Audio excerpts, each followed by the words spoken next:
প্রত্যেকের জীবনেই সমস্যা আসা যাওয়া করে, আর প্রত্যেক মানুষ সমস্যা আসার পর তার সমাধান খুঁজতে উঠে পড়ে লাগেন।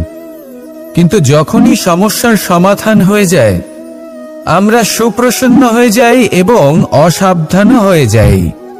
আমাদের মনে হয় যে আমরা সম্পূর্ণরূপে সমস্যার অন্ত করেছি, কিন্তু কোথাও না কোথাও একটা ছোট্ট বীজ রয়েই যায়, আর সেই বীজ আমাদের অসাবধানতার ছত্রছায়ায় বড় হতে থাকে, আর তারপর মহা সংকট হয়ে আবার আমাদের উপর আক্রমণ করে। এই সংকট যে কোনো রূপে আসতে পারে, কোনো শত্রুর রূপেও আসতে পারে, বা কোনো মহামারীর রূপেও আসতে পারে। সেই জন্য সবসময় সাবধান থাকাই উচিত, কারণ অসাবধান হলে কি হয়, আমাদের সুরক্ষা চক্রে একটা ছেদ উৎপন্ন হয়, আর আমাদের শেষ করতে পারে এমন এক বাণ সেই ছেদ বিন্দু হয়ে আমাদের হৃদয়ে প্রবেশ করতে পারে। তাই যে কোনো সমস্যার সমাধান করুন, জয়ী হন, উৎসব পালন করুন, কিন্তু সাবধানে থাকবেন। আসুন আর আমার সাথে ভালোবেসে বলুন, রাধা রাধা। কর্ম, ধর্ম আর কর্তব্য, এই তিনটি একে অপরের সাথে জড়িত, আর অনেক সময় এই তিনটি পালন করতে করতে আমাদের সেই ব্যক্তির সামনে গিয়ে দাঁড়াতে হয়, তার বিরুদ্ধেই যেতে হয়, যাকে আমরা সব থেকে বেশি ভালোবাসি। কিন্তু সেইখানে এই যুদ্ধ কোনো ব্যক্তিগত যুদ্ধ থাকে না, এ হলো কর্ম, ধর্ম আর কর্তব্যের যুদ্ধ। এটা সরল নয়, অত্যন্ত কঠিন হয় তার সম্মুখীন হওয়া যাকে আমরা সব থেকে বেশি সম্মান করি। কিন্তু আমাদের তো আমাদের ধর্মের পথে চলতেই হবে, কারণ আমরা কর্মবদ্ধ, কর্তব্যবদ্ধ, আর এটাই করা উচিত। শুধু এটুকু মনে রাখবেন, যদি আপনার উদ্দেশ্য শুভ হয়, আপনার ভাবনা শুভ হয়, আপনি যদি কর্ম, ধর্ম আর কর্তব্যের পথে অগ্রসর হন, তাহলে এই প্রক্রিয়াতে যদি আপনাকে আপনার আরাধ্যেরও সামনে দাঁড়াতে হয়, তাহলেও আপনার কোনো ক্ষতি হবে না। তাহলে আসুন আর আমার সাথে ভালোবেসে বলুন, রাধা রাধা। মানুষের কোন বিষয়ে অহংকার থাকে? সময়, ক্ষমতা, শরীর আর সম্পত্তি। আর এই চারটেই সর্বদা সঙ্গে থাকে না। কি বিচিত্র ব্যাপার! আপনি নিজেই দেখুন, সময় আজ ভালো হলেও কাল অবশ্যই খারাপ হতে পারে। ক্ষমতা আজ আপনার থাকলেও কাল তা নাও থাকতে পারে। এই শরীরটা তো নশ্বরই বটে। যত আপনি বার্ধক্যের দিকে অগ্রসর হবেন, দুর্বল হতে থাকবেন, সৌন্দর্য ক্ষীণ হতে থাকবে। আর সম্পত্তি আজ আপনার, কাল অন্য কারোর হয়ে যাবে। আর এই সমস্ত নশ্বর জিনিসে মন কেন্দ্রীভূত করতে করতে ব্যক্তি ভুলে যান সেই বিষয়গুলি যা সর্বদা আপনার সাথে থাকবে, আপনার ঢাল হবে, আপনার সম্বল হয়ে থাকবে। আর তা হল আপনার স্বভাব, বুদ্ধি, সৎসঙ্গ আর খাঁটি সম্পর্ক। নিজের স্বভাব শীতল রাখুন, কর্মে বুদ্ধির পরিচয় দিন, সর্বদা ভালো মানুষের সাথে সময় কাটান, আর খাঁটি সম্পর্ক সর্বদা পালন করুন। জীবনে সর্বদা সুখী হবেন। রাধা রাধা। আমরা কর্ম করি, আর সেই কর্ম অনুসারে আমাদের তার ফল প্রাপ্ত হয়। এখন এই কর্ম আরো শ্রেষ্ঠ হতে থাকে, আমরা আরো প্রেরিত হতে থাকি। তার জন্য আমরা বড় বড় জ্ঞানীদের থেকে প্রভাবশালী, প্রেরণাদায়ক ব্যক্তির সাথে দেখা করার চেষ্টা করি, দেখা করিও। নিজের কর্মের বিষয়ে বিচার করি, আলোচনা করি, তাই তো? কারণ আমাদের কাজ দেখে তাতে বিশেষ মতামত সামনে থাকা ব্যক্তি দিতে পারে। কিন্তু এই পুরো চক্রতে সংসারের সব থেকে গুরুত্বপূর্ণ ব্যক্তির সাথে কথা বলতে আমরা ভুলেই যাই। আপনি কি জানেন সংসারের সব থেকে গুরুত্বপূর্ণ ব্যক্তি কে? স্বয়ং আপনি। হ্যাঁ, আপনি সে। আপনি জীবিত আছেন, তাই এই সংসার জীবিত আছে। আপনি হলেন আপনার সমস্ত কর্মের কেন্দ্র। তাই এবার থেকে প্রতিদিন একটু সময় নিজের জন্য বের করে নিজের সাথে কথা বলুন। নিজেকে বুঝুন, নিজের কর্মকে বুঝুন। কিছু প্রশ্ন আসবে, কিছুর উত্তর পাবেন। আরো কিছু প্রশ্ন আসবে যার উত্তর আপনি অবশ্যই পাবেন, কিন্তু এটা করবেন অবশ্যই, নয়তো আপনি এই সংসারের সব থেকে গুরুত্বপূর্ণ ব্যক্তির সাথে দেখা করার সুযোগই হারিয়ে ফেলবেন। এবার বলুন, আপনি কি এরকম চাইবেন? রাধা রাধা, প্রেম, ঘৃণা, এই দুই হলো একই শব্দ। কিভাবে? দেখুন না, দুটোতেই আড়াই অক্ষর রয়েছে। দুটোই হলো সেই অনুভূতি যা আমাদের মনের সাথে জড়িত, আর এই দুই অনুভূতির সাথে জড়িত মানুষ আমাদের জন্য গুরুত্বপূর্ণ। পার্থক্য শুধু এটাই যে প্রেম পায় সম্মান আর ঘৃণাকে করা হয় অবজ্ঞা। এরকম কেন? কারণ প্রেম হলো সেই অনুভূতি যেখানে মানুষ সব কিছু দিয়ে দিতে চায়, সব কিছু লুটিয়ে দিতে চায়। সেখানে ঘৃণা হলো এমন অনুভূতি যেখানে মানুষ সব কিছু কেড়ে নিতে চায়, সব কিছু জিতে নিতে চায়। তাও প্রেমের অনুভূতি কখনো আপনাকে হারতে দেয় না, আর ঘৃণার অনুভূতি কখনো আপনাকে জিততে দেয় না। এবার কি করবেন আপনি? একটাই জীবন। ঘৃণার সাথে বাঁচবেন নাকি প্রেমের সাথে? আমি তো প্রেমকেই চয়ন করব। রাধা রাধা। পাওয়া এবং হারিয়ে ফেলা, এই দুই হলো জীবনের অভিন্ন অঙ্গ। আমরা যেমন কিছু পেয়ে থাকি, তেমন কিছু হারিয়েও থাকি। কিছু স্বপ্ন সার্থক হয়, আবার কিছু লক্ষ্য অপূর্ণই থেকে যায়। জীবনে এটা হয়েই থাকে, প্রত্যেকের জীবনেই এটা হয়ে থাকে। কিন্তু কারোর সাথে দেখা হলে আমরা কি ধরনের কথা বলি? আমরা সেই কথাই বলি যা আমরা হারিয়েছি। নিজেও দুঃখ পাই, আবার সামনের মানুষটাকেও দুঃখ দিই। তার থেকে অন্যরকম কিছু করার চেষ্টা করুন, ধনাত্মক চিন্তা করার চেষ্টা করুন। মন সেদিকেই দিন। স্মরণ শুধুমাত্র তাকেই করুন, গুরুত্ব তাকেই দিন যিনি আপনার কাছে রয়েছেন। যিনি আপনার কাছে নেই তার আশায় কষ্ট কেন পাচ্ছেন আপনি? সেগুলিকেই প্রাধান্য দিন যা আজ এখন বর্তমানে আপনার কাছে রয়েছে। যেমন আমি কংস মামাকে স্মরণ করি না, যিনি আমার ছেলেবেলা নষ্ট করে দিয়েছেন। আমি স্মরণ করি আমার যশোদা মাকে, আমার বলরাম দাদাকে, আমার রাধাকে, যারা আমার জীবনকে ভরিয়ে তুলেছেন। আপনিও ঠিক এটাই করুন, আর আমার সাথে ভালোবেসে বলুন, রাধা রাধা। কথায় বলা হয়, জীবনে ভালোবাসাই হলো সুখের মূল।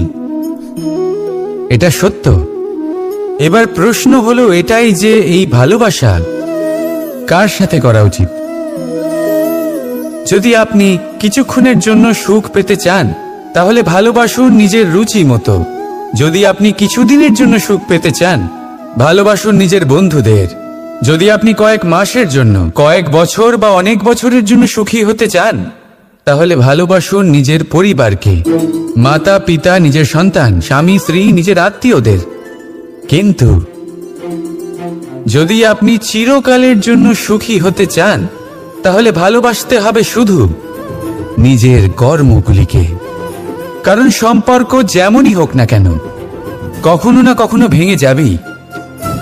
এই সংসার হলো এমনই যে যাদের সঙ্গ আমরা পাই, তাদের সঙ্গ একদিন ত্যাগ করতে হয়। শুধু কর্মই হলো এমন এক সঙ্গ যা কখনো আপনাকে ত্যাগ করবে না। আপনার মৃত্যুর পরেও এই কর্ম আপনাকে বাঁচিয়ে রাখবে। তাই সবসময় মনে রাখবেন, এই কর্ম ধর্ম মনে করে পালন করা উচিত। জীবনের শেষ মুহূর্ত পর্যন্ত কর্মকে ভালোবাসুন। জীবনের শেষ মুহূর্ত পর্যন্ত সুখে থাকবেন।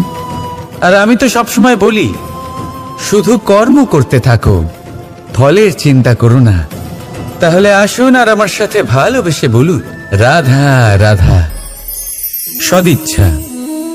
দেখতে গেলে 3 অক্ষরে তৈরি এই শব্দ, কিন্তু সমস্ত ত্রিলোক তার উপরেই আধারিত। আপনি এই সংসারে এসেছেন, তখন অবশ্যই শ্বাস নেবেন, কিন্তু তার বদলে আপনাকে কিছু তো দিতেই হবে। আপনার উপর নির্ভর করছে আপনি কি দেবেন। কি দেবেন এই সংসারকে, এই সমাজকে, নিজের পরিবারকে, আর তার বদলে কি নেবেন? যশ নাকি অপযশ? দেখুন, এক ছিল রাবণ, যে কিনা সমুদ্র পার করল সীতাকে অপহরণ করার জন্য, আর এক ছিলেন রামচন্দ্র, যিনি সমুদ্র পার করেছিলেন, সেতু বানিয়ে গিয়েছিলেন সীতাকে ফিরিয়ে নিয়ে আসার জন্য। দুজনেই সমুদ্র পার করেছিলেন, শুধু পার্থক্য ছিল সদিচ্ছাকে বোঝার, লক্ষ্যের। অনেক মানুষের যাত্রা একরকম হতেই পারে, কিন্তু আনন্দ তখনই লাভ করবেন যখন লক্ষ্য শুভ হবে, মহান হবে। এই লক্ষ্য দিয়ে এই সংসারের কল্যাণ হবে এবং মানুষের সম্মান হবে। যদি আপনার সংকল্প উচিত হয়, তাহলে আপনার লক্ষ্য উচিতই হবে, নয়তো শুধুমাত্র বিনাশ হবে। আর উচিত এটাই হবে যে বিনাশের হাত থেকে যেন নিজেকে বাঁচানো যায়, কি বলেন? তাই জীবনে যে লক্ষ্য স্থির করছেন, মনে রাখবেন তা যেন শুভ লক্ষ্য হয়। যদি এরকম হয়, তাহলে আপনার যাত্রা, আপনার জীবন দুটোই শুভময় হবে। আসুন আর আমার সাথে ভালোবেসে বলুন, রাধা রাধা।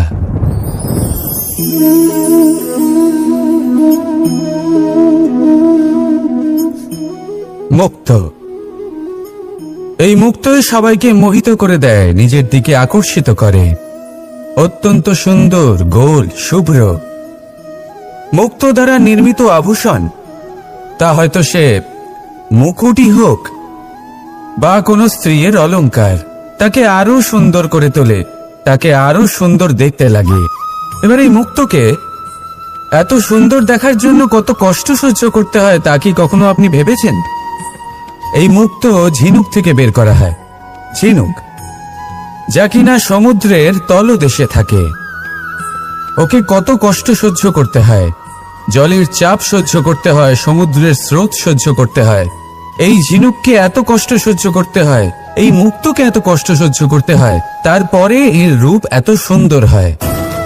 যদি আপনিও আপনার পরিশ্রমের সৌন্দর্য, নিজের পরাক্রমের সৌন্দর্য এই সংসারে প্রকাশিত করতে চান, তাহলে আপনাকেও কষ্ট সহ্য করতেই হবে। তাই জীবনে যখনই সংকট আসবে, বিপদ আসবে, সমস্যা আসবে, তখন একে সুযোগ হিসেবে গ্রহণ করুন। কারণ এই বিপদের সাথেই লড়াই করে আপনি মুক্তর মতোই পরিশুদ্ধ হয়ে উঠবেন। তাহলে আসুন আর আমার সাথে ভালোবেসে বলুন, রাধা রাধা। যখনই আমরা কথা বলি জলরাশির বিষয়ে, যখন আমরা তুলনা করি, তখন আমাদের খুব ভালো লাগে মিষ্টি সরোবর, পুকুর, নদী, আর আমরা অপেক্ষা করে থাকি সাগরের জন্য, সমুদ্রের জন্য। কেন করি? কারণ এই সাগর, এই সমুদ্র, এ হলো অত্যন্ত বিশাল আর ভয়ানক। এর জলও কিন্তু নোনতা, যা আমরা পান করতে পারি না। কখনো ভেবে দেখেছেন এই সমুদ্রের অন্তরে এই নোনতা জল, এই নোনতা ভাব, এটা আসে কোত্থেকে?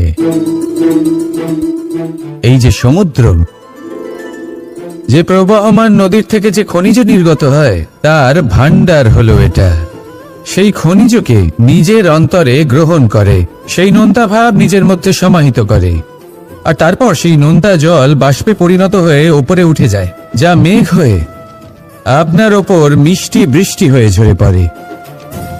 এ হলো সমুদ্রের ত্যাগ, যার জন্য আপনি মিষ্টি জল পান করতে পারছেন, সে নদী থেকেই হোক বা সরোবর থেকে। সেই জন্যই হয়তো সাগর হলো এত মহান, হয়তো সেই জন্যই রত্ন সাগরে পাওয়া যায়। তাই মনে রাখবেন, ক্ষমতা তারই হয় যে ত্যাগ করতে জানে, কোনো বিষকে নিজের মধ্যে ধারণ করে নিতে জানে। তাহলে আপনিও এটাই করুন, এতটাই শক্তিশালী হয়ে উঠুন, আর আমার সাথে ভালোবেসে বলুন, রাধা রাধা। পরিচ্ছন্নতা। বর্তমানের এই প্রজন্ম আগের প্রজন্মের এই যে অতিশুদ্ধতার অভ্যেস ছিল, তা নিয়ে ঠাট্টা করে, তাকে মূর্খতা মনে করে। বুঝতেই পারে না কেন? আমাদের মা, ঠাকুমা, দিদিমা এদের দেখেছি সকালে উঠে সবার আগে স্নান করেন। কেন বুঝতেই পারে না। কেন কথায় কথায় বারান্দা উঠোন পরিষ্কার করা হয়, বুঝতেই পারে না। অনেক মানুষজন এটাকে ধার্মিক এবং অন্ধবিশ্বাস বলে, কিন্তু যদি আমি আপনাকে সত্যি কথা বলি, প্রত্যেক ধর্ম বিজ্ঞানসম্মত। প্রত্যেক কাজের পেছনে বৈজ্ঞানিক সত্যতা লুকিয়ে রয়েছে, কিন্তু প্রত্যেক মানুষ সেই নিয়ে কতটা ভাবেন, কতটা বোঝেন আর কি পদক্ষেপ নেন তা হলো আলাদা এবং অত্যন্ত গুরুত্বপূর্ণ, কিন্তু তা হলো বিজ্ঞানসম্মত। আজও যখন আমি আগে বাড়ি যাই, মা সবার আগে আমার হাত পা ধুয়ে দেন, তারপর সবকিছু। তাই আপনি পরিচ্ছন্ন থাকুন, তাহলে আপনি সুস্থ থাকবেন। তখনই আপনার মনে ভক্তিভাব আসবে, তখনই এই সমগ্র সংসারকে সামলানোর শক্তি অর্জন করতে পারবেন। তাহলে পরিচ্ছন্ন থাকুন, সব ভালো থাকবে। রাধা রাধা। এটা দেখতে পাচ্ছেন? আপনি নিশ্চয়ই জানেন এটা কি। এটা বড়ই বিচিত্র এক বস্তু। এটা হলো কয়লা। আমি একে বিচিত্র এই কারণে বলছি, ভেবে দেখুন, যদি এটা গরম হয় আর আপনি এটাকে ধরে ফেলেন, এটা আপনার হাত পুড়িয়ে ফেলবে। আর যদি এটা ঠান্ডা হয় আর আপনি এটা ধরেন, তাহলে এটা আপনার হাতে কালি লাগিয়ে দেবে। অর্থাৎ যে কোনো পরিস্থিতিতেই, যে কোনো রূপেই থাকুক না কেন, গরম হোক অথবা ঠান্ডা, এটা কোনো না কোনো ভাবে আপনার ক্ষতি অবশ্যই করবে। এরকমই হয় খারাপ মানুষজন, বদ সঙ্গ, ঠিক কয়লার মতো। আপনি যদি কিছু নাও করেন, যাই হয়ে যাক, এরা যদি আপনার কাছে থাকে, তাহলে কোনো না কোনো ভাবে জীবনে আপনার কোনো না কোনো ক্ষতি অবশ্যই হবে। তাই নিজের জীবনে সবসময় সঙ্গতের নির্ণয় অত্যন্ত ভেবেচিন্তে করবেন। রাধা রাধা। ইচ্ছে, সিদ্ধান্ত আর নিশ্চয়তা, এই শব্দগুলো আমরা আমাদের জীবনে অনেকবার শুনেছি, তাই না? জীবনে অনেক যে এক কুয়ো খোঁড়ার সিদ্ধান্ত নিয়েছে, সে মাটি খোঁড়ার জন্য কোদাল অবশ্যই পেয়ে যায়।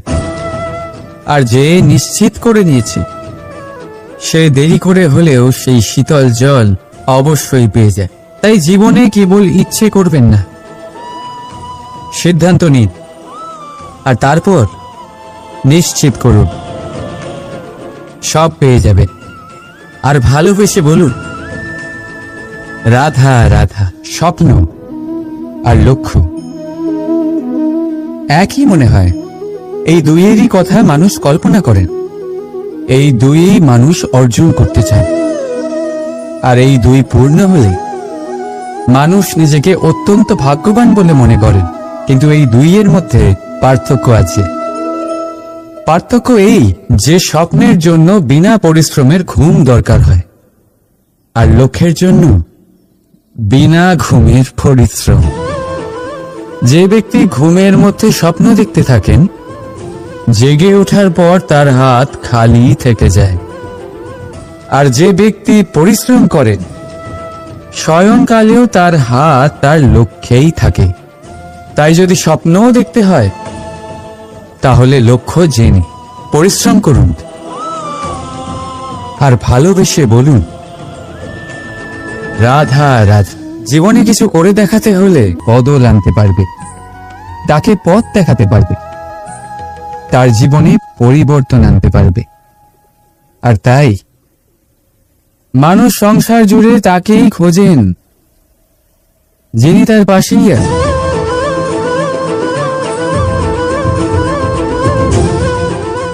বলুন তো কে? যদি কেউ আপনার জীবন বদলাতে পারে, তবে তাকে আয়নায় দেখুন। আপনি নিজেই সে যে নিজের জীবন বদলাতে পারে, নিজেই নিজের পথপ্রদর্শক হতে পারে, জীবনে বদল আনতে পারে, পরিবর্তন আনতে পারে।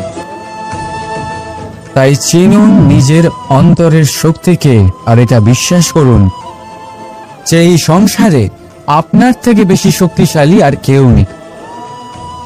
জীবন বদলে যাবে আপনার।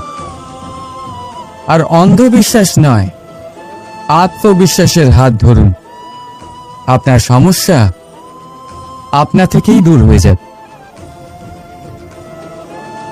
তাই ভালোবেসে বলুন, রাধা রাধা।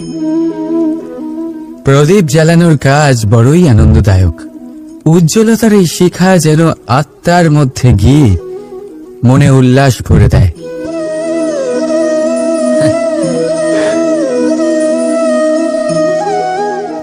এই আমি কি করলাম?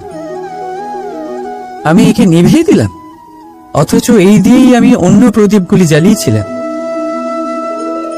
কারণ যতক্ষণ এই শিখা অন্য প্রদীপগুলিকে জ্বালাচ্ছিল ততক্ষণ এই নিজেও জ্বলছিল। কিন্তু যেই ও এই কাজ করা ছেড়ে দিল তখন একেও নিভতে হল। বুঝলেন? সেরকমই জীবন হলো উজ্জ্বলতা দেওয়ার আরেক নাম। যদি জীবনে শুভ কাজ করেন, অপরের উপকার করে, অন্যদের সহায়তা করে, তাহলেই জীবিত থাকবেন। আর যেদিন এই কাজ করা আপনি বন্ধ করে দেবেন, শ্বাস প্রশ্বাস নেওয়া সত্ত্বেও মৃত হয়ে যাবেন। তাই যতক্ষণ শ্বাস চলছে আশারূপী উজ্জ্বলতা ছড়াতে থাকুন। বিশ্বাস করুন, মৃত্যুর পরেও আপনি অমর থাকবেন। তাই ভালোবেসে বলুন, রাধা রাধা। যবে থেকে যে প্রাণের অস্তিত্ব পেয়েছে তবে থেকেই আরো একটি শব্দ জন্ম লাভ করেছে, সংঘর্ষ। জন্মলগ্ন থেকেই মানুষকে বাঁচার জন্য সংঘর্ষ করে যেতে হয়। কখনো নিজের লক্ষ্যে পৌঁছবার জন্য সংঘর্ষ করতে হয়, আর কখনো যা পেয়েছেন তাকে রক্ষার জন্য সংঘর্ষ করতে হয়। কিন্তু প্রত্যেকে একই অভিযোগ করে যে সংঘর্ষ করার সময় ভীষণ কষ্ট হয়। আপনি যোদ্ধা হলে প্রহার আপনাকে সহ্য করতেই হবে। সাঁতার শিখতে হলে জলে আপনাকে প্রবেশ করতেই হবে। পায়ের তলায় তাদেরই কড়া পড়ে যারা রোজ হাঁটেন, আর যারা হাঁটেন তারা নিজেদের লক্ষ্যে অবশ্যই পৌঁছন। তাই মনে রাখবেন, জীবন ততক্ষণই আছে যতক্ষণ কর্ম করবেন। তাই সংঘর্ষ করতে থাকুন, কষ্ট ভুলে যান, আর আমার সাথে ভালোবেসে বলুন, রাধা রাধা। মানুষ সর্বদা ফলাফলের কথা ভাবে, যে আমি যা করতে চলেছি তার ফল কি হবে, তার পরিণাম কি হবে। কিন্তু এর চিন্তা কেন? কারণ কর্ম যদি শুভ হয় তাহলে তার পরিণাম খারাপ হতেই পারে না। শুভ চিন্তা নিয়ে যারা কর্ম করেন তাদের ফলের চিন্তা কিসের? যারা ফুল বিক্রি করেন তাদের মাঝে সাঝে কাঁটা নিশ্চয়ই ফোটে, কিন্তু সুগন্ধ তাদের হাতে থেকেই যায়। এদের সন্ধানে কয়লার খনিতে নামা ব্যক্তি কালিমালিপ্ত হয়ে গেলেও তার হাতে হিরে অবশ্যই থাকে। তাই শুভ চিন্তা নিয়েই কর্ম করে যান, পরিণাম শুভই হবে। আর ভালোবেসে বলুন, রাধা রাধা। যাই পাত্রের মধ্যে শীতল থাকে, আর যিনি পান করেন তাকেও শীতল রাখে। আর যে জল এই পাত্রের বাইরে উতলে পড়ে তা হল অভিমান, যা বাইরের উত্তাপে বাষ্প হয়ে উবে যায়। সর্বদা মনে রাখবেন, আত্মসম্মান আপনাকে দৃঢ় করে, আপনাকে শক্তি প্রদান করে, আর অভিমান আপনাকে দুর্বল করে দেয়। তাহলে কি হতে চান আপনি?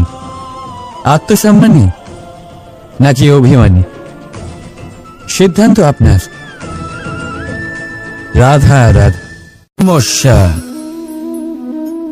প্রত্যেকের জীবনেই সমস্যা আসা যাওয়া করে, আর প্রত্যেক মানুষ সমস্যা আসার পর তার সমাধান খুঁজতে উঠে পড়ে লাগেন।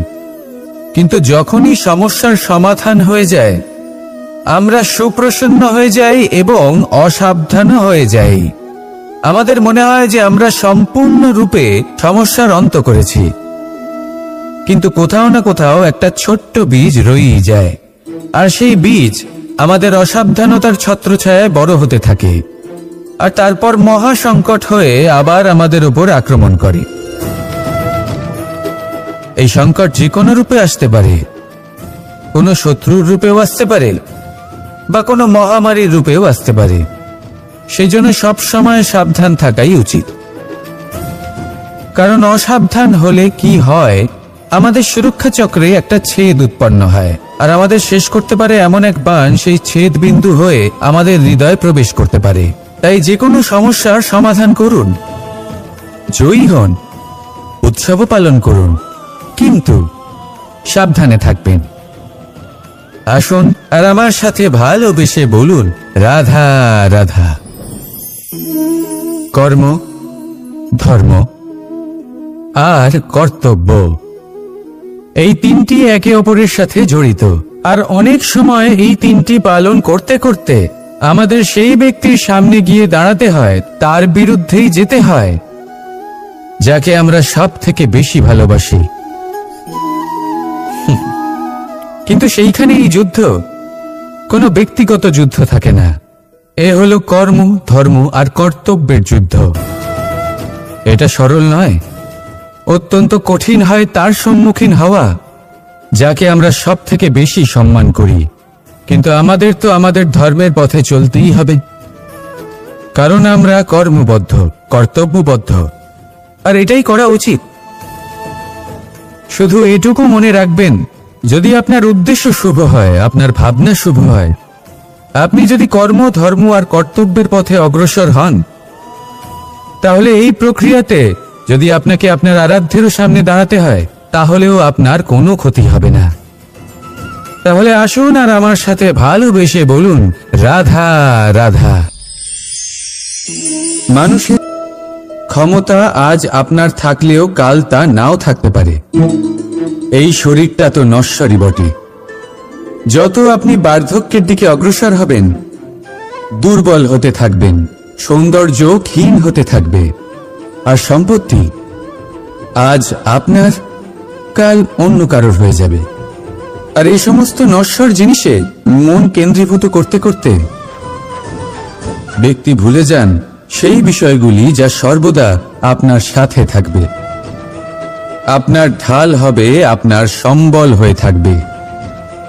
আর তা হল আপনার স্বভাব, বুদ্ধি, সৎসঙ্গ আর খাঁটি সম্পর্ক।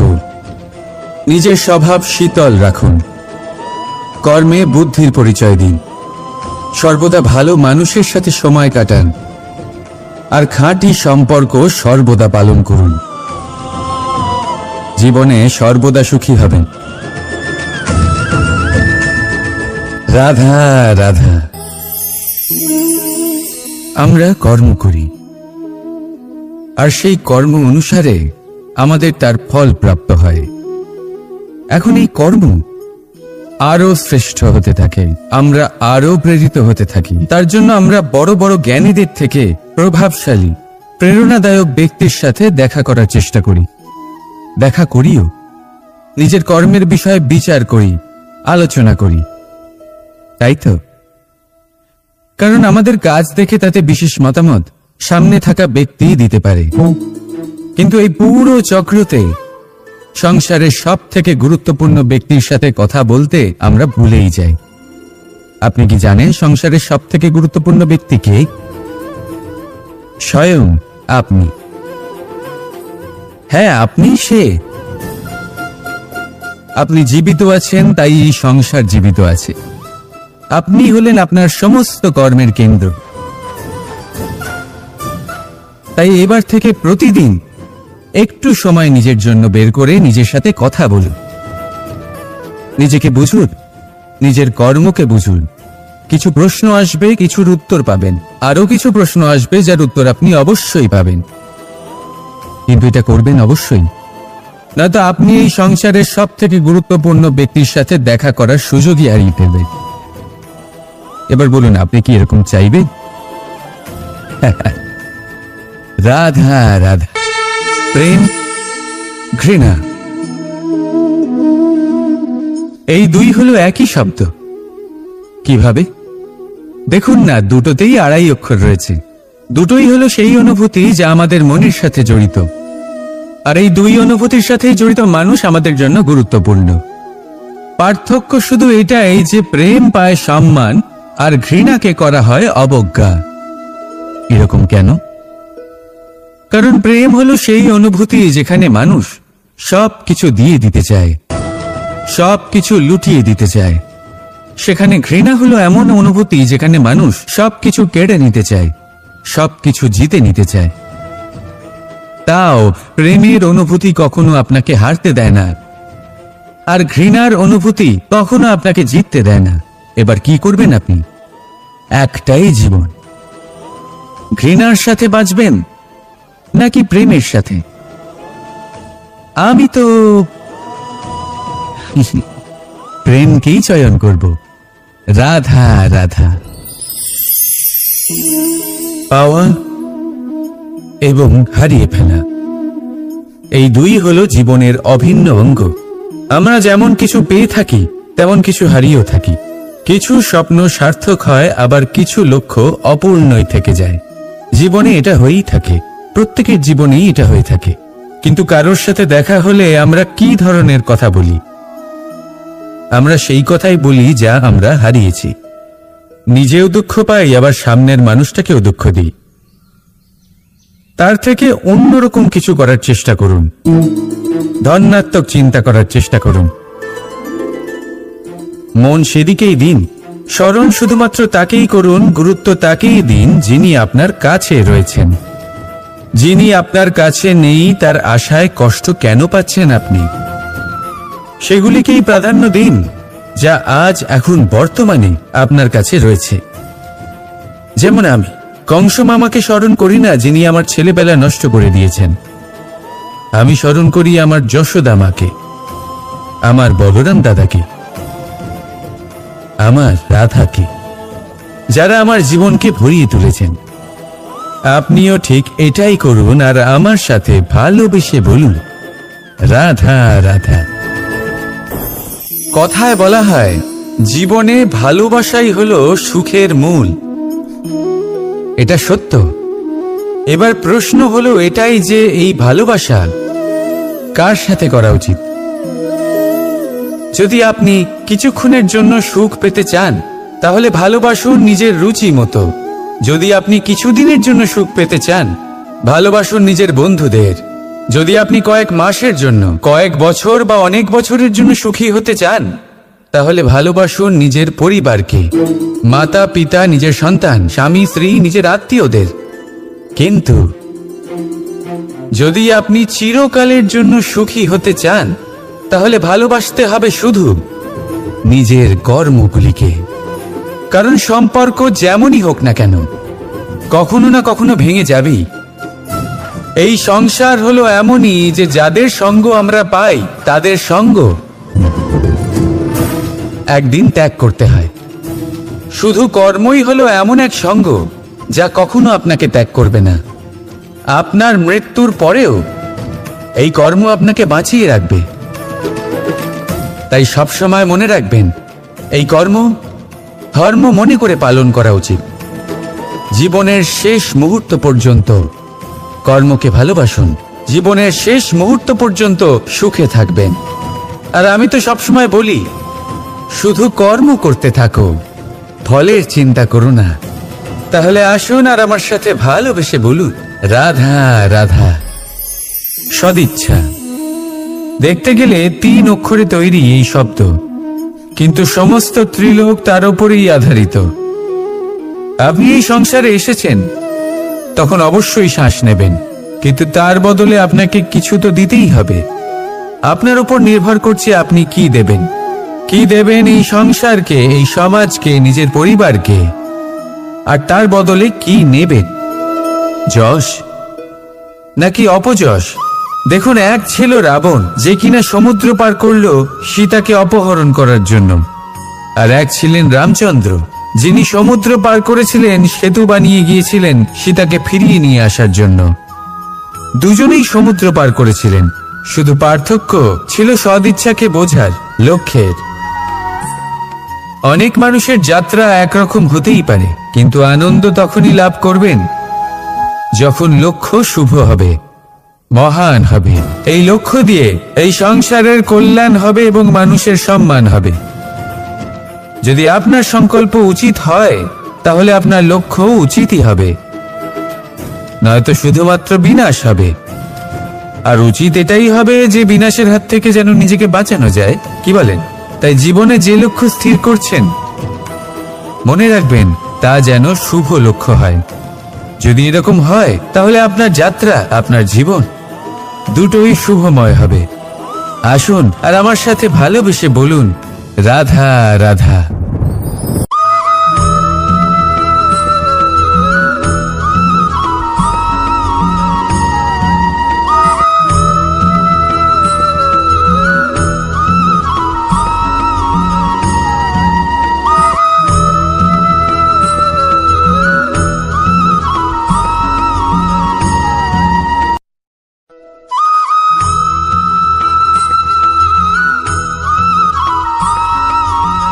এই সংসারে সবথেকে বেশি কোমল বস্তু হলো রেশম।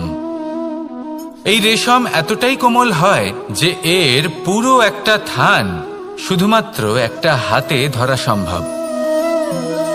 কখনো ভেবে দেখেছেন এই রেশম কিভাবে হয়? একটি কীট তার লালার দ্বারা উৎপন্ন হয়। এই কীট সেই রেশমকে পাক দিতে থাকে, পাক দিতেই থাকে আর আস্তে আস্তে তার মধ্যেই জড়িয়ে পড়ে।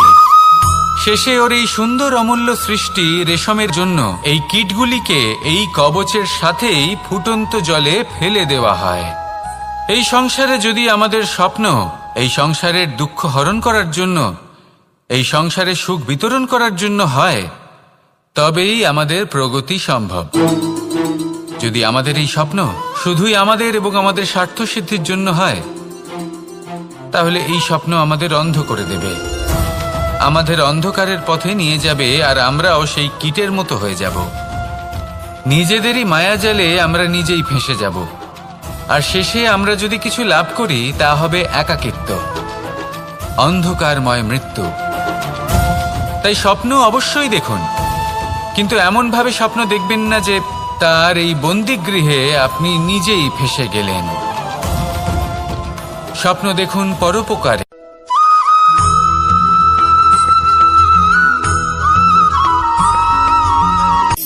শক্তি শক্তি অর্জন করা এতটা কঠিন নয় যতটা শক্তি লাভ করার পরে সেই শক্তি সামলানো কঠিন হয়। কারণ যেই মানুষ শক্তি লাভ করে তার মনে গর্ববোধ জন্মায়, জন্মায় অহংকার, জন্মায় জেদ। তাই শক্তি প্রাপ্ত করার সাথে বিনম্র থাকাও অত্যন্ত আবশ্যক। আর এটা আমাদের শেখা উচিত বৃক্ষের থেকে। বৃক্ষ যা আমাদের ফল দেয়, বৃক্ষ যা যত ফল দেয় ততটাই ঝুঁকে যায়। আমরা পাথর মারি ওই বৃক্ষের থেকে ফল প্রাপ্ত করার জন্য। সেই পাথরের মার সহ্য করেও বৃক্ষ আমাদের ফল দেয়। কোনো গর্ববোধ নেই, কোনো অহংকার বোধ নেই, আর সেই জন্য এই বৃক্ষের পুজো করা হয়। এটাই হলো মাহাত্ম্য শক্তির সাথে বিনম্রতার। যদি এই শক্তি সৃজন করে থাকে, সাহায্য করে থাকে, সম্বল হয়ে থাকে, তবেই সেই শক্তি উপযুক্ত। আর নয়তো সেই শক্তি একদিন আপনাকে আসক্ত অবশ্যই করবে। তাহলে শক্তি অবশ্যই অর্জন করুন, কিন্তু তার সাথে সেই শক্তি সামলানোর মতো বিবেকও আপনাকে অবশ্যই জাগ্রত করতে হবে। তাহলে আসুন আমার সাথে ভালোবেসে বলুন, রাধা রাধা।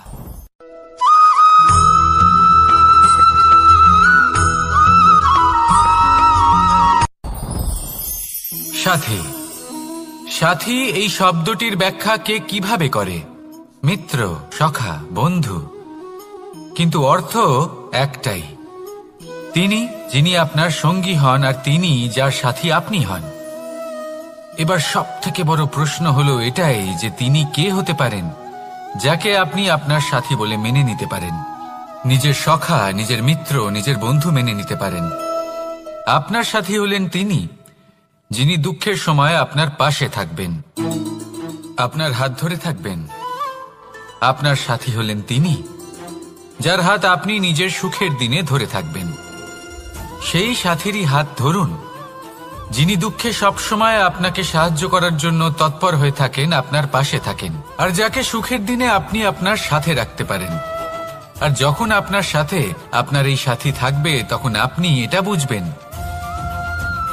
যে যখন জীবনে দুঃখ আসে তখন এই দুঃখ কমে যায়, সবার মধ্যে ভাগ হয়ে যায়। আর যদি তখন সুখ আসে তাহলে সেটা সবার উপস্থিতিতে আরো বেড়ে যায়। এটাই হলো প্রেম, এটাই হলো ভালোবাসা, এটাই হলো সঙ্গ। যেমন সম্পর্ক আমার আর রাধার মাঝে। তাহলে আসুন আর আমার সাথে ভালোবেসে বলুন, রাধা রাধা।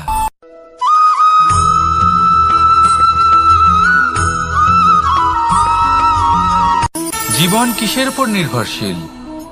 ধনের ওপর, বৈভবের অনুভব যদি আপনি করতে চান তাহলে তা পাবেন শুধু একতার দ্বারা, সংগঠনের দ্বারা।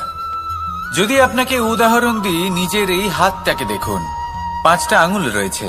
কোনো একটা বস্তুকে নিজের একটা আঙুল দ্বারা তুলে ধরার চেষ্টা করে দেখুন, বড়ই কষ্ট হবে। তখন আপনি বুঝতে পারবেন যখন এই 5টি আঙুল একত্রিত হয় তখন কোনো কাজ কতটা সহজ হতে পারে। এটাই হলো শক্তি একতার। সব থেকে ভালো উদাহরণ যদি আপনাকে দিই তাহলে বাঁশি। এই বাঁশি থেকে অত্যন্ত মধুর সুর নির্গত হয় যা সবার মন প্রসন্ন করে দেয়। এই কথা সত্যি, কিন্তু এই বাঁশি আমি একটা বা দুটো আঙুল দিয়ে বাজাতে পারবো না। আমাকে প্রত্যেকটা আঙুল ব্যবহার করতেই হবে, তবেই এর থেকে মধুর সুর নির্গত হবে যা সকলকে প্রসন্ন করবে, ঠিক কিনা? ঠিক এইভাবেই যদি আপনি চান যে আপনার জীবনরূপী বাঁশি থেকেও মধুর সুর নির্গত হোক বা সবার মনকে প্রসন্ন করে তুলুক, তাহলে আপনাকেও জীবনে একতা নিয়ে আসতেই হবে। আপনি একাও কর্ম করতে পারেন, পথ চলতেও পারেন, সামনেও এগোতে পারেন, সাফল্যও লাভ করতে পারেন। কিন্তু যখন সকলে একসাথে এগোবেন, সেই পথে চলবেন, সেই কর্মই করবেন, তখন লক্ষ্যে অবশ্যই পৌঁছবেন, সাফল্য অবশ্যই লাভ করবেন। কিন্তু সেই সাফল্য এবং তার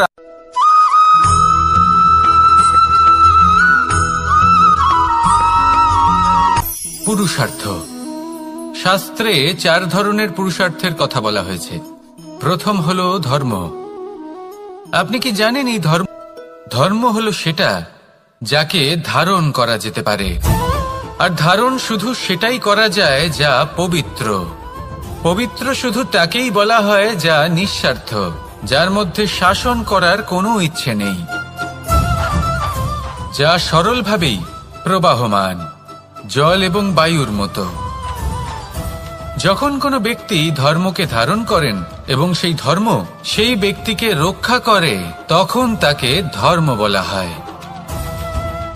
ধর্ম যা রক্ষা করে অহংকার থেকে, খারাপ চিন্তার হাত থেকে।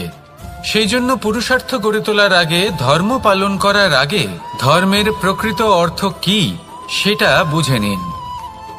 এটা জেনে রাখুন যে সমস্ত ধর্মের আধার, সমস্ত ধর্মের ভিত শুধুমাত্র ভালোবাসা। আসুন আর এই ভালোবাসার সাথেই বলুন, রাধা রাধা।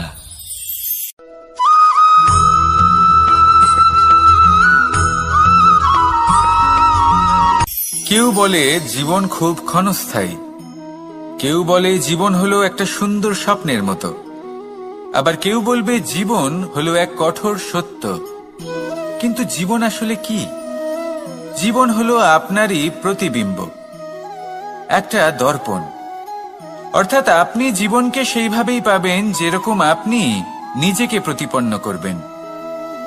যদি আপনি দর্পণের দিকে তাকিয়ে হাসেন, তাহলে আপনি সামনে হাসি মুখী দেখতে পাবেন। এবার যদি আপনি গম্ভীর হয়ে থাকেন, তাহলে আপনি একজন রুষ্ট ব্যক্তি দেখতে পাবেন। শেষে সবথেকে বেশি গুরুত্বপূর্ণ হলো আপনার চেষ্টা।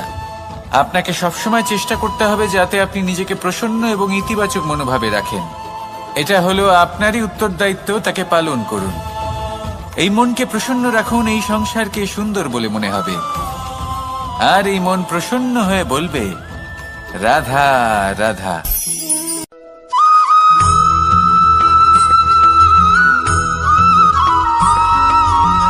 এই সংসারে প্রত্যেক মানুষ এটাই চান যে তিনি যেন ধনবান হন, আর্থিক অবস্থা তার ভালো থাকে, ওনার বাড়িতে লক্ষ্মীর আগমন হয়। কিন্তু সেটা হবে কি করে, সেটাই হলো প্রশ্ন। কেউ বলেন যে যদি পরিশ্রম করো তাহলে ধন অর্জন সম্ভব, কেউ বলেন যে যদি বিদ্যা লাভ হয় তবেই ধন অর্জন সম্ভব, কেউ বলেন যে যদি বলশালী হও তবেই সম্পন্ন থাকবে। ভালো কথা, যদি তাই হয়ে থাকে, তবে দিনমজুর সারা দিন পরিশ্রম করেন, তিনি কেন ধনী হন না? অনেকজন বিদ্বান মানুষ আছেন এই সংসারে, তারা কেন ধনবান হন না? অনেক সংখ্যক বলশালী ব্যক্তি আছেন, তাদের কাছে ধন নেই কেন? তাদের কেন ধনের অভাব হয়? আবার এমনও কিছু মানুষ আছেন যারা পরিশ্রম করেন, তারা দিনমজুর, কিন্তু তারা ধন অর্জন করতে পারেন। কিছু বিদ্বান ব্যক্তি আছেন যাদের কাছে অধিক মাত্রায় ধন রয়েছে, কয়েকজন বলশালী ব্যক্তি রয়েছেন যাদের কাছে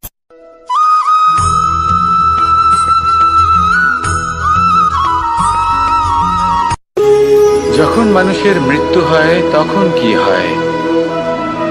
অনেক সংখ্যক মানুষ শোক পালন করতে চলে আসেন।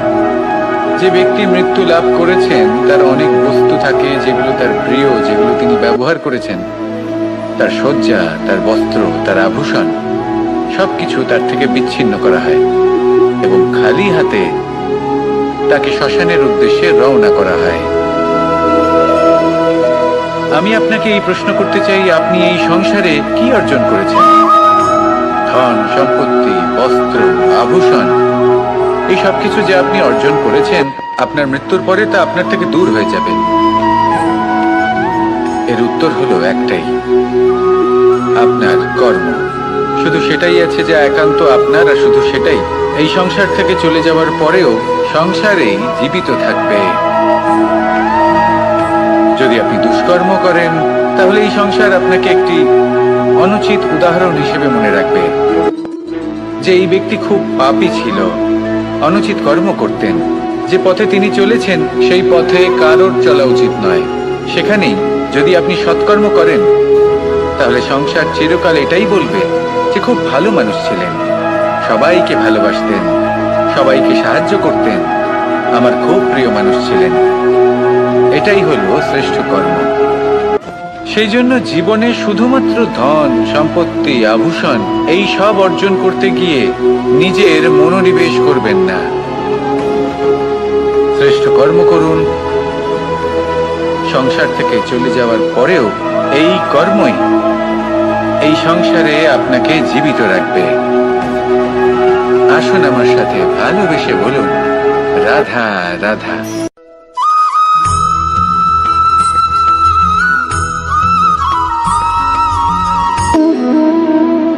সম্পর্ক হলো আমাদের জীবনের একটি আধার। কিছু সম্পর্ক এমন যা আমরা জন্মসূত্রে লাভ করি, যেমন পরিবার, মা, বাবা। কিছু সম্পর্ক আছে যা আমরা জীবনে অর্জন করে থাকি, তা সে প্রেমের হোক, স্নেহের হোক বা বন্ধুত্বের। এই সকল সম্পর্ক লাভ করার বা গড়ে তোলার 5টি ধাপ রয়েছে। প্রথম ধাপ, কোনো ব্যক্তির সাথে আলাপ হওয়া, তার সাথে কথা বলা বা তাকে দেখা। দ্বিতীয় ধাপ, সে ব্যক্তিকে আমাদের ভালো লাগা। তৃতীয় ধাপ,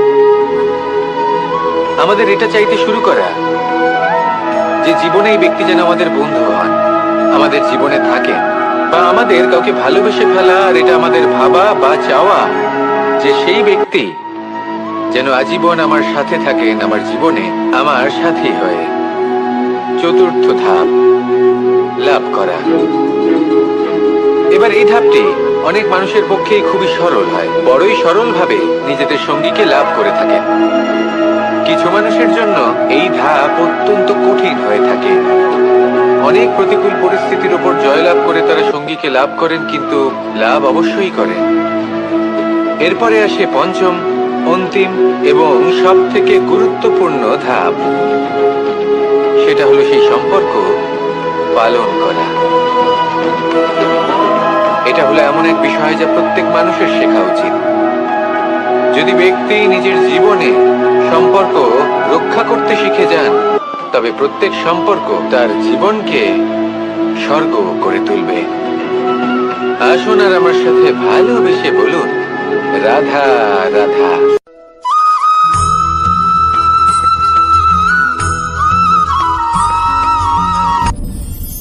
আপনি কি কখনো কোনো জলের ধারা দেখেছেন?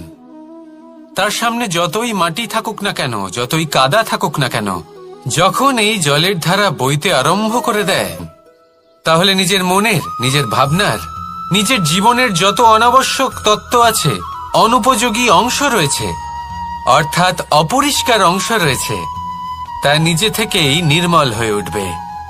আর যেরকম জলের ধারা কখনো থেমে থাকে না, সব সময় বয়ে চলে, সেইভাবে আপনিও কখনোই থামবেন না। সবসময় বয়ে চলুন, এগোতে থাকুন।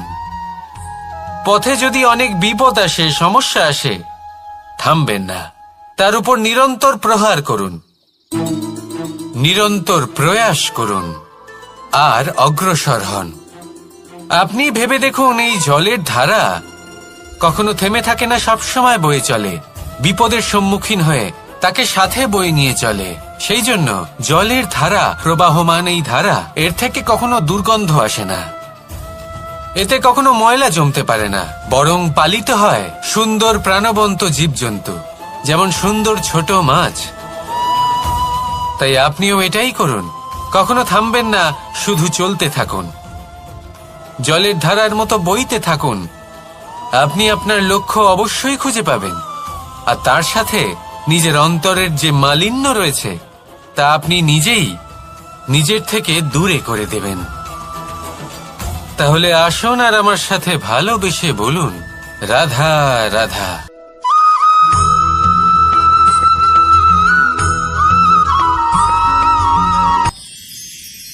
মানুষ তার জীবনে দুই ধরনের পরিস্থিতিকে খুব ভয় পায়। এক, কোনো কারণবশত কারোর সামনে নত হওয়া।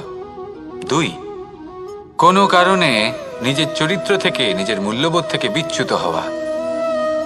এবার কেন হয় এরকম যে কথায় কথায় কারোর সামনে নত হতে হয়? কেন বারংবার নিজের চরিত্র থেকে চ্যুত হতে হয়? এরকম কেন হয়? এটা তখনই হয় যখন আমাদের শিক্ষা এবং মূল্যবোধের অভাব থাকে। যদি মানুষের মধ্যে প্রকৃত শিক্ষা থাকে, তাহলে এই সংসারে কোনো সময় এবং কারোর সামনেই নত হওয়ার কোনো প্রয়োজন নেই। যদি মানুষের মধ্যে মূল্যবোধ থাকে, তাহলে তাকে নিজের মূল্যবোধ বা চরিত্র থেকে বিচ্যুত হতে হয় না, তা সে যাই হয়ে যাক না কেন। কোনো বালককে যদি জন্ম থেকেই সুশিক্ষার অধিকারী করা হয়, শিক্ষিত করা হয়, মূল্যবোধের অধিকারী করা হয়, তবে সে এই সংসারে এমন কর্ম করবে যাতে সে নিজেকে, নিজের পরিবারকে, সমগ্র সমাজকে গর্বিত করতে পারে। শিক্ষা লাভ করুন, মূল্যবোধ লাভ করুন এবং আমার সাথে ভালোবেসে বলুন, রাধা রাধা।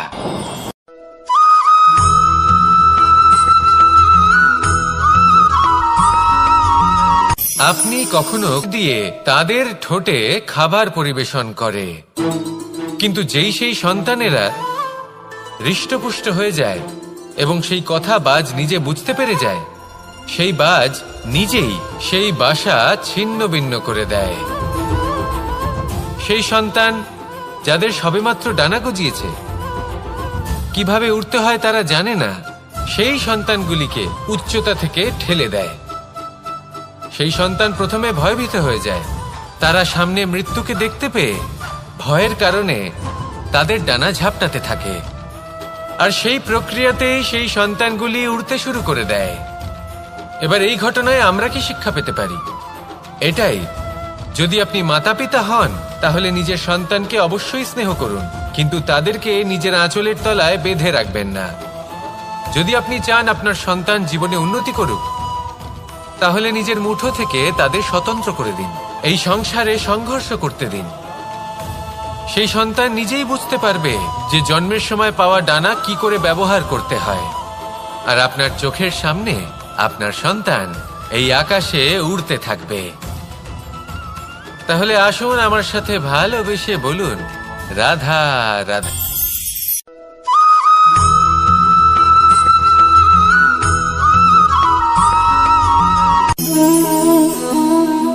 নিয়তি। রাধা আমাকে বলে, কৃষ্ণ, যদি তুমি জানো যে নিয়তিতে কি আছে তাহলে তাকে বদলে দাও না কেন? মহাদেব আমাকে বলেন যে শ্রীকৃষ্ণ, যদি আপনি এটা জানেন যে সাম্বের নিয়তি এটাই, তাহলে আপনি তাকে বদলানোর চেষ্টা কেন করেন? কেন? কারণ আমি একজন পিতা, আর পিতার কর্তব্য এটাই, তিনি যেন সম্ভাব্য সব চেষ্টা করেন নিজের সন্তানের মঙ্গলের জন্য। নিয়তি আমি জানি, কিন্তু এটাও আমি জানি যে কর্মের থেকে বড় আর কোনো নিয়তি হতে পারে না।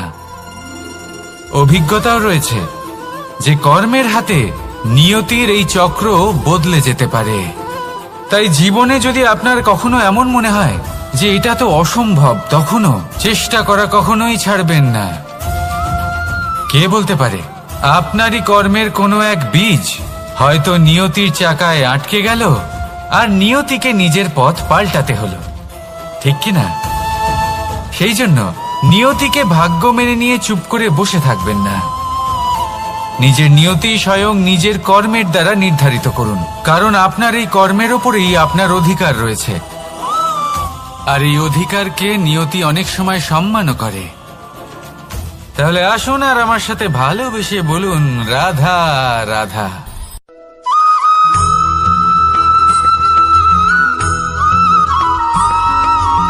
কখনো কখনো আমরা ভাবি যে কোনো ব্যক্তি যিনি ধর্মের পথে চলেছেন, যদি তার দ্বারা কোনো ভুল হয়ে থাকে তাহলে নিয়তি তাকে সেই মুহূর্তেই কঠোর শাস্তি দেন। কিন্তু সেই সব মানুষ যারা সংসারের সবথেকে বড় অধর্মী, বহু নিকৃষ্ট মানের কাজ করেন, তাদের নিয়তি অনেক সুযোগ দেন। তাদের নিয়তি এরকম কঠোর প্রহার করেন না। এই ভাবনা কখনো না কখনো মনে আসেই। ভেবে দেখুন কেন? আসলে জীবনকে বেশিরভাগ মানুষ একভাবেই দেখে থাকেন, বিভিন্ন স্তরে একে দেখা উচিত।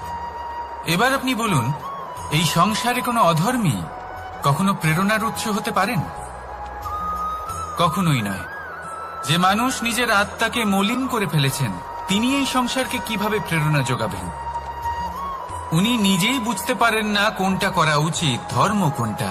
তাই নিয়তি তাকে একটা সুযোগ দেন, এটা বোঝার সুযোগ দেন যে কোনটা উচিত, কোনটা ধর্ম। সুযোগ দেন নিজের বিবেক জাগিয়ে তোলার, তাকে সুযোগ দেন নিজের অন্তরাত্মার ডাক শোনার।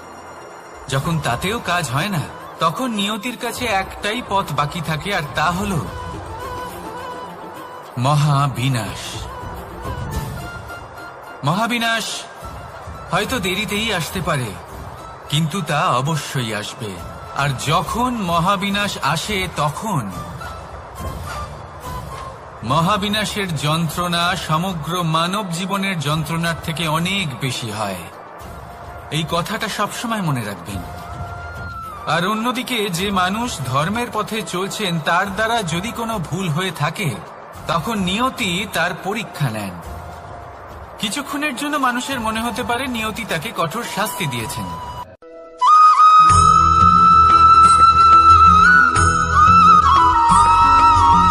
এই সংসারে কখনো কোনো ব্যক্তিকে তার বাইরের পোশাক দেখে বিচার করার চেষ্টা করবেন না, এটা খুব বড় ভুল করবেন। যেমন আমরা জীবনে অনেক সময় এমন করি। ধরুন কোথাও একটা গাছ দেখলাম, খুব বিশাল আকারের একটা গাছ, যেটা মাটির থেকে অনেক উঁচুতে পৌঁছে গেছে, যার বিশাল শাখা আছে। সেগুলো দেখে আমরা ভাবি যে এই গাছে হয়তো কত সুস্বাদু ফল আছে, আমরা সেই গাছের পরিচর্যা করতে থাকি।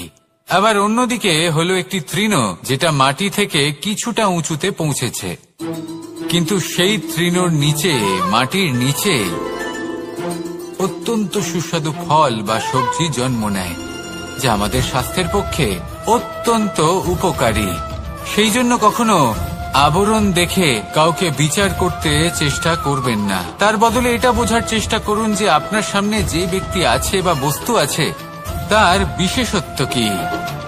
যদি এই বিশেষত্ব বোঝার ক্ষমতা আপনি অর্জন করেন, যদি এই শিল্প আপনি নিজের ভেতরে জাগ্রত করেন, তাহলে এই সংসারে বিশেষত্ব কি সেটা আপনি জানতে পারবেন। আর এই সমস্ত খেলা দৃষ্টি থেকে নয়, দৃষ্টিভঙ্গি থেকে জন্ম নেয়। দৃষ্টিভঙ্গি সবসময় শুভ রাখুন আর আমার সাথে ভালোবেসে বলুন, রাধা রাধা।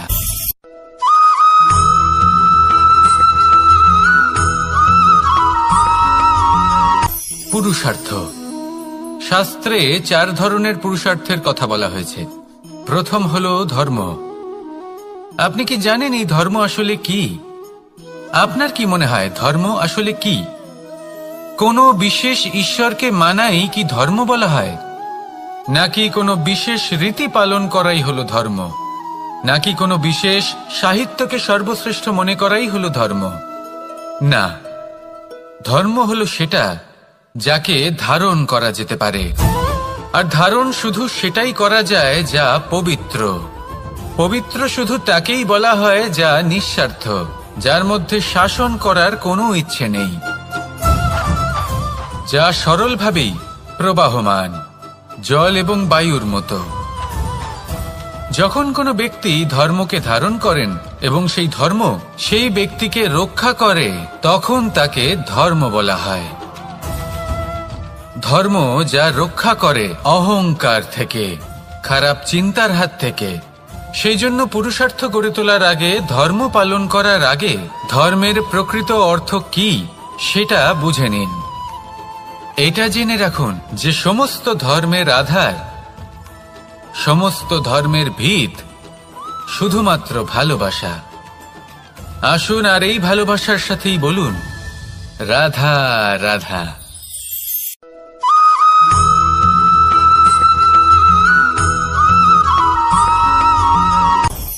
আপনি কখনো পর্বতের শিখরে উঠেছেন?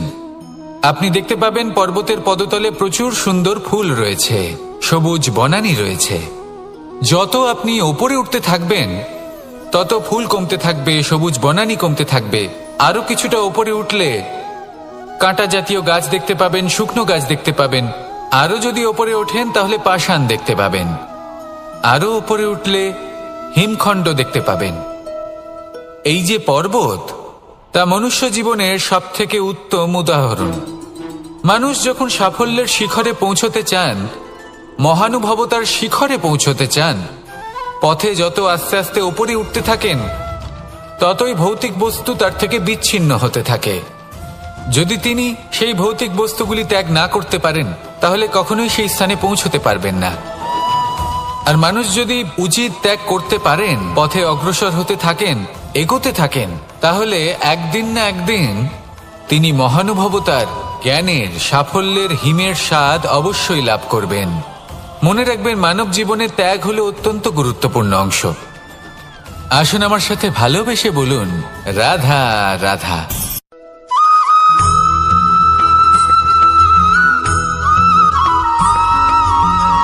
কেউ বলে জীবন খুব ক্ষণস্থায়ী, কেউ বলে জীবন হলো একটা সুন্দর স্বপ্নের মতো, আবার কেউ বলবে জীবন হলো এক কঠোর সত্য।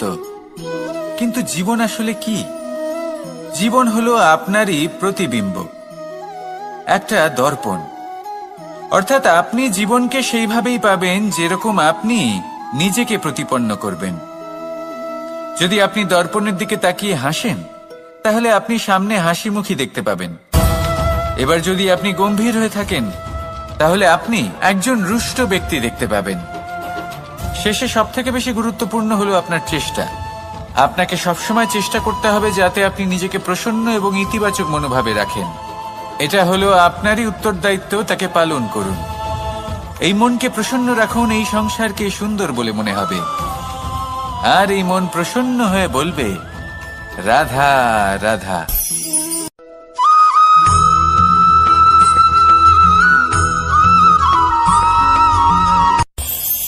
এই সংসারে আমরা প্রকাশ কোথা থেকে পাই?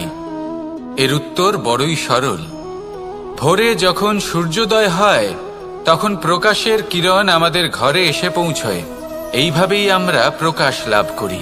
এবার এই প্রকাশের আলোতেই আমরা সারাদিনের কাজ সম্পন্ন করি। সন্ধে হয়ে যায়, সূর্যাস্তও হয়ে যায়। আর আমাদের ঘর যাতে অন্ধকার না হয়, তার জন্য আমরা একটা প্রদীপ প্রজ্বলিত করি। এটাই ঘটে আমাদের জীবনেও। এবার প্রবাহমান আয়ুর সাথে আমরা আমাদের অন্তরে যদি একটা প্রদীপ প্রজ্বলিত করে নিই, তাহলে বিষয়টাই অন্যরকম হবে। এবার আপনি বলবেন কোন প্রকাশের কথা বলছি যা আমাদের অন্তরে জাগ্রত করা সম্ভব? আমাদের আত্মার মাঝে প্রেমের প্রকাশ জাগ্রত করার কথা বলছি। কারণ আমাদের এই জীবন এও হলো দিনের আলোর মতো। আজ প্রকাশ আছে, কিন্তু কোনোদিন অবশ্যই অস্ত হবে। কিন্তু অস্ত হবার আগে যদি আমরা আমাদের আত্মার মাঝে প্রেমের এই প্রকাশ উজ্জ্বলিত করে নিই, তাহলে আমাদের সন্ধ্যাকালও আমরা আনন্দে এবং প্রেমে যাপন করব।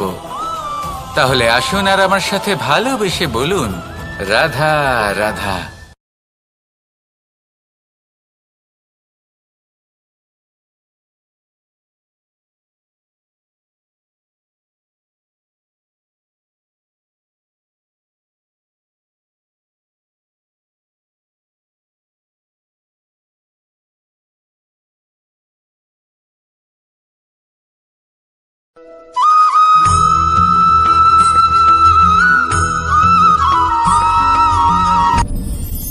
আপনি কি কখনো কোনো জলের ধারা দেখেছেন? তার সামনে যতই মাটি থাকুক না কেন, যতই কাদা থাকুক না কেন, যখন এই জলের ধারা বইতে আরম্ভ করে দেয়, তাহলে নিজের মনের, নিজের ভাবনার, নিজের জীবনের যত অনাবশ্যক তত্ত্ব আছে, অনুপযোগী অংশ রয়েছে, অর্থাৎ অপরিষ্কার অংশ রয়েছে, তা নিজে থেকেই নির্মল হয়ে উঠবে। আর যেরকম জলের ধারা কখনো থেমে থাকে না, সব সময় বয়ে চলে, সেইভাবে আপনিও কখনোই থামবেন না। সবসময় বয়ে চলুন, এগোতে থাকুন। পথে যদি অনেক বিপদ আসে, সমস্যা আসে, থামবেন না, তার উপর নিরন্তর প্রহার করুন, নিরন্তর প্রয়াস করুন আর অগ্রসর হন। আপনি ভেবে দেখুন, এই জলের ধারা কখনো থেমে থাকে না, সবসময় বয়ে চলে, বিপদের সম্মুখীন হয়ে তাকে সাথে বয়ে নিয়ে চলে। সেই জন্য জলের ধারা, প্রবাহমান এই ধারা, এর থেকে কখনো দুর্গন্ধ আসে না, এতে কখনো ময়লা জমতে পারে না, বরং পালিত হয় সুন্দর প্রাণবন্ত জীবজন্তু, যেমন সুন্দর ছোট মাছ। তাই আপনিও এটাই করুন, কখনো থামবেন না, শুধু চলতে থাকুন, জলের ধারার মতো বইতে থাকুন। আপনি আপনার লক্ষ্য অবশ্যই খুঁজে পাবেন, আর তার সাথে নিজের অন্তরের যে মালিন্য রয়েছে তা আপনি নিজেই নিজের থেকে দূরে করে দেবেন। তাহলে আসুন আর আমার সাথে ভালোবেসে বলুন, রাধা রাধা।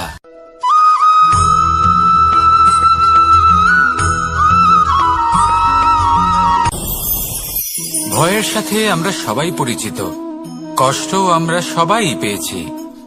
কখনো কখনো আমরা অসুস্থ হয়ে পড়ি, আর এমন সময় হলে মাতার মমতা, কখনো বাবার স্নেহ, কখনো বন্ধুদের পাশে থাকার অনুভূতি আমাদের রোগ নিরাময়ে সাহায্য করে।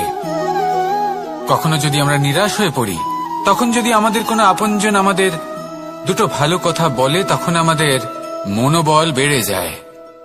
ঠিক তেমন সংসারের এই রঙ্গমঞ্চে যদি আপনি পীড়িত অনুভব করেন,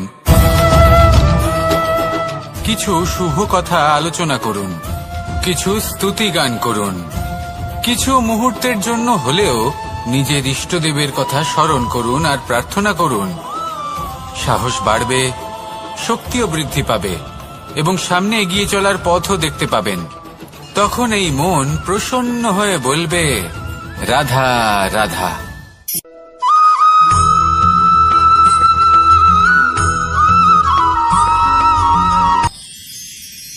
মানুষ তার জীবনে দুই ধরনের পরিস্থিতিকে খুব ভয় পায়। এক, কোনো কারণবশত কারোর সামনে যে কথায় কথায় কারোর সামনে নত হতে হয়। কেন বারংবার নিজের চরিত্র থেকে চ্যুত হতে হয়? এরকম কেন হয়? এটা তখনই হয় যখন আমাদের শিক্ষা এবং মূল্যবোধের অভাব থাকে। যদি মানুষের মধ্যে প্রকৃত শিক্ষা থাকে, তাহলে এই সংসারে কোনো সময় এবং কারোর সামনেই নত হওয়ার কোনো প্রয়োজন নেই। যদি মানুষের মধ্যে মূল্যবোধ থাকে, তাহলে তাকে নিজের মূল্যবোধ বা চরিত্র থেকে বিচ্যুত হতে হয় না, তা সে যাই হয়ে যাক না কেন। কোনো বালককে যদি জন্ম থেকেই সুশিক্ষার অধিকারী করা হয়, শিক্ষিত করা হয়, মূল্যবোধের অধিকারী করা হয়, তবে সে এই সংসারে এমন কর্ম করবে যাতে সে নিজেকে, নিজের পরিবারকে, সমগ্র সমাজকে গর্বিত করতে পারে। শিক্ষা লাভ করুন, মূল্যবোধ লাভ করুন এবং আমার সাথে ভালোবেসে বলুন, রাধা রাধা।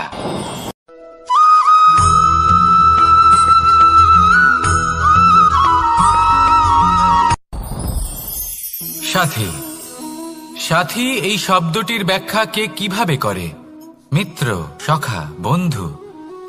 কিন্তু অর্থ একটাই, তিনি যিনি আপনার সঙ্গী হন আর তিনি যার সাথী আপনি হন।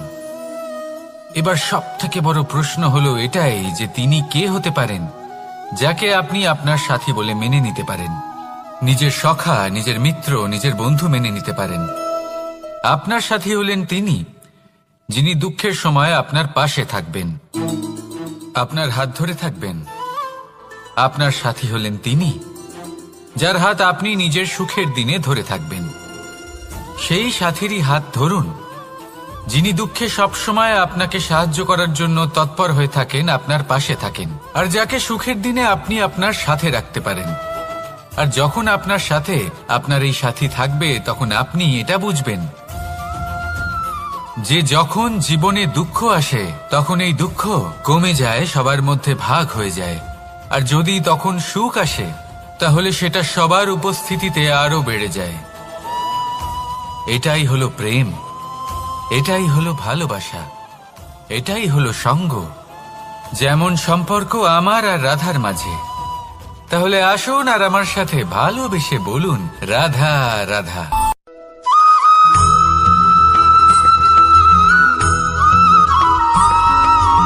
কখনো কখনো আমরা ভাবি যে কোনো ব্যক্তি যিনি ধর্মের পথে চলেছেন, যদি তার দ্বারা কোনো ভুল হয়ে থাকে তাহলে নিয়তি তাকে সেই মুহূর্তেই কঠোর শাস্তি দেন।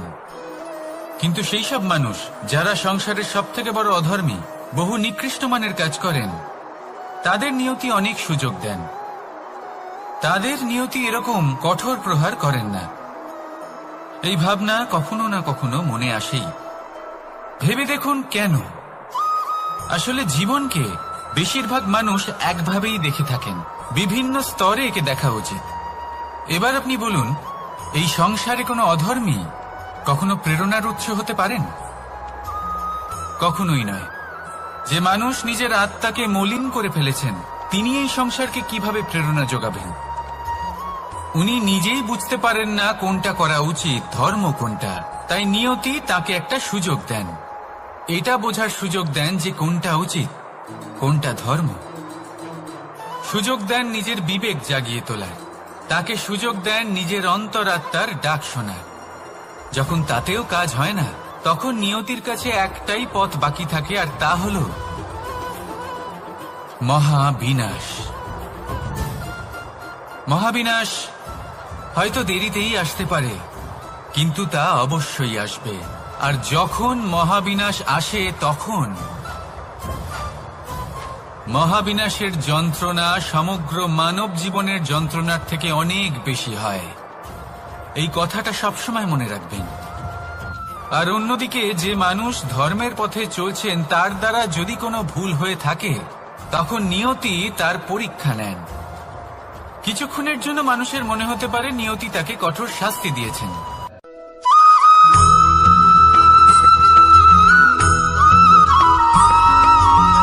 মানুষের মানসিকতা এমন হয় যে সে যতটা করে আশা করে যে তার থেকে অনেক বেশি তার বদলে সে পাবে। দেখুন, সবকিছুই আপনার ভাবনা চিন্তার উপর নির্ভর করছে। আপনি যদি ফলের বিষয়ে ভেবে কর্ম করতে থাকেন তাহলে সেটা অনুচিত। জীবনের আসল আনন্দ হলো নিজের কর্ম করতে থাকা, ফলের চিন্তা করা উচিত নয়।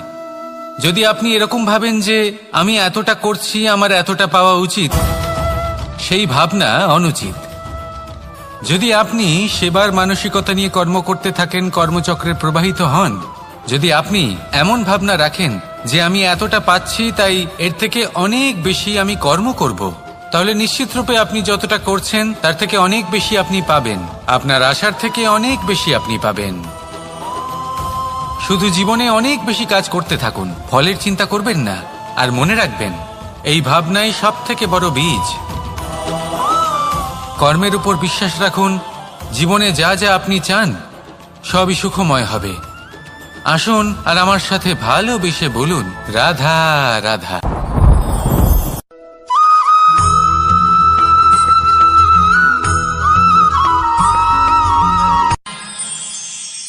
আমরা সবাই সূর্যকে সম্মান কেন করি? কারণ আমরা জানি যে সন্ধেবেলা যখন সূর্যাস্ত হবে তখন শুধুমাত্র অন্ধকার বাকি থাকবে।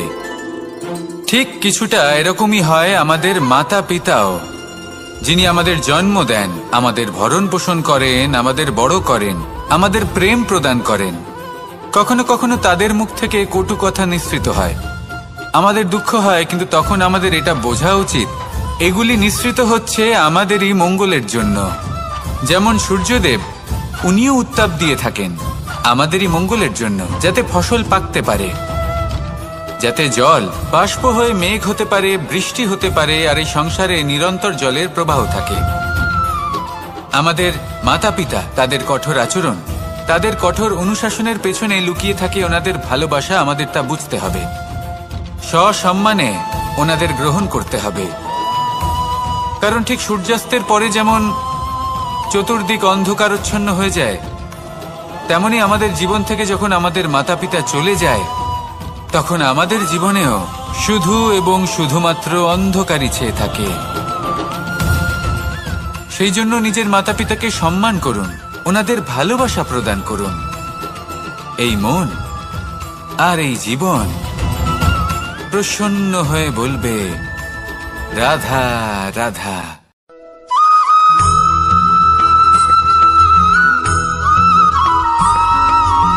এই সংসারে কখনো কোনো ব্যক্তিকে তার বাইরের পোশাক দেখে বিচার করার চেষ্টা করবেন না, এটা খুব বড় ভুল করবেন। যেমন আমরা জীবনে অনেক গুরুত্ব থাকে না, কিন্তু যখন অসংখ্য পাথরের টুকরো একত্রিত হয় তখন তা পর্বতের আকার ধারণ করে। সেইভাবেই কিছু মানুষ যখন একত্রিত হন তখন তৈরি হয় পরিবার, কিছু পরিবার যখন একত্রিত হয় তখন তৈরি হয় সমাজ, যখন অনেক সংখ্যক সমাজ একত্রিত হয় তখন তৈরি হয় রাজ্য। এবার এই রাজ্যের সব থেকে গুরুত্বপূর্ণ ব্যক্তি হতে পারেন রাজা, কিন্তু তাও সেই রাজা একা কিছু করতে পারেন না। যুদ্ধ লড়ার সময় তারও নিজের সৈন্যদলকে প্রয়োজন পড়ে। কিন্তু এই সংসারে এমন একজন ব্যক্তি আছেন যিনি একাই সব কাজ করতে থাকেন, এবং সেই ব্যক্তি হলেন মা। আমাদের জীবনে একজন পিতার ভূমিকা কিন্তু নিঃসন্দেহে অমূল্য, কিন্তু আমাদের সকলের জীবনে যে ভূমিকা একজন মায়ের তা অন্য কারোর থাকে না। একজন মা একাই সন্তানকে বড় করতে পারেন, সংস্কারী করে তুলতে পারেন, তার জন্য পরিশ্রম করেন।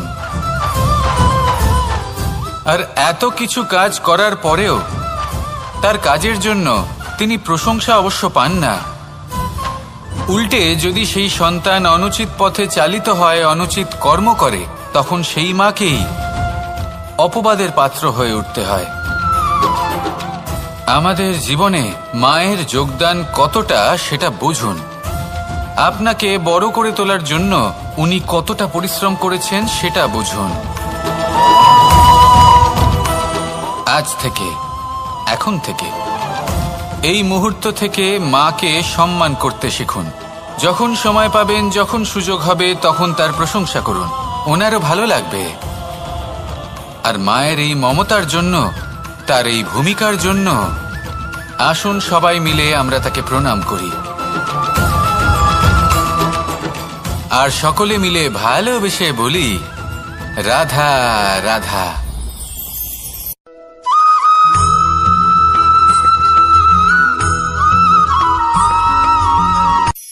এই সংসারে সাফল্য লাভ করার জন্য জ্ঞানের প্রয়োজন হয়, পরিশ্রমের প্রয়োজন হয়, দৃঢ় নিষ্ঠার প্রয়োজন হয়, নিরন্তর চেষ্টা করা প্রয়োজনীয়। কিন্তু আরো কিছু আছে যা অত্যন্ত প্রয়োজনীয় এবং গুরুত্বপূর্ণ। তা হলো ভালো বন্ধু। তাদের থাকা অত্যন্ত প্রয়োজনীয়। যদি ভালো বন্ধু থাকে তাহলে সময় এলে তারা ঢাল হয়ে আপনাকে সুরক্ষা করবেন, সময় এলে অস্ত্রের মতো শত্রুকে সংহারও করবেন। যদি তিনি জ্ঞানী হন, তাদের মধ্যে সদ্গুণ থাকে, তাহলে এই সব গুণ আপনার মধ্যেও প্রবেশ করবে। তাহলে সাফল্যের জন্য ভালো বন্ধু পাওয়া অত্যন্ত প্রয়োজনীয়। কিন্তু শুধু বন্ধু কেন, ভালো শত্রুও থাকা প্রয়োজনীয়। এবার আপনি ভাববেন, আমি কি বললাম? যদি আপনার জীবনেও ভালো অর্থাৎ শক্তিশালী শত্রু থাকে, তাহলে আপনিও শক্তিশালী হতে থাকবেন। এই শত্রু আপনাকে প্রেরিত করবে আরো বেশি শক্তিশালী হয়ে ওঠার। কখনো কোনো হরিণকে দেখুন, তীব্র গতিতে দৌড়তে থাকে। কেন তীব্র গতিতে দৌড়য়? এই কারণে নয় যে কোথাও তার জন্য মধুর ঘাস অপেক্ষা করে রয়েছে, না। সে এই কারণে তীব্র গতিতে দৌড়য় কারণ সেটা না করলে তার পেছনে একটি সিংহ আছে যে ওকে নিজের ভোজন করে ফেলবে। তাই জীবনে বিপদ, সংকট এই সবকিছুও হলো অত্যন্ত গুরুত্বপূর্ণ। তার সম্মুখীন হতে শিখুন আর আমার সাথে ভালোবেসে বলুন, রাধা রাধা।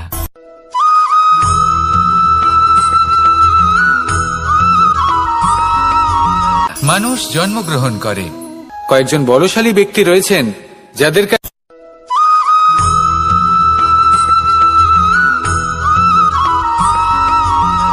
পিতা আর পুত্রের সম্পর্ক অত্যন্ত মধুর হয়ে থাকে।